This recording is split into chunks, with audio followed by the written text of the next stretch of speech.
আবার বিশ্বনবী বললেন, ইন খামাতিস সাআ ওয়া ফি ইয়াদি আহাদিকুম ফাসিলাতুন, তোমাদের কারো হাতে যদি একটা চারা বীজ থাকে, সে যদি দেখে কিয়ামত হতে শুরু করেছে, ফাইন ইসতাতা আন ইয়াগরিসাহা ক্বাবলা আন তাকুমাস সাআ ফালইয়াগরিসহা, কারো হাতে একটা চারা বীজ নিয়ত করেছে চারা বীজটা রোপণ করবে, ইন দ্য মিন টাইম দেখলো কিয়ামত হতে শুরু করেছে, বিশ্বনবী বললেন যদি তোমার সুযোগ থাকে কিয়ামত হওয়ার আগে চারা বীজটা রোপণ করে দাও।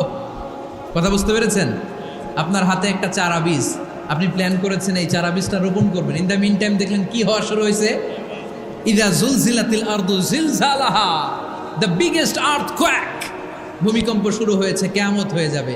বিশ্বনবী বললেন কিয়ামত হইতেছে ওদিকে, আর তোমার হাতে যদি চারা বীজ থাকে দেরি করো না, কিয়ামত তোমার কাছ পর্যন্ত আসার আগে সুযোগ পেলে চারা বীজটা রোপণ করে দাও।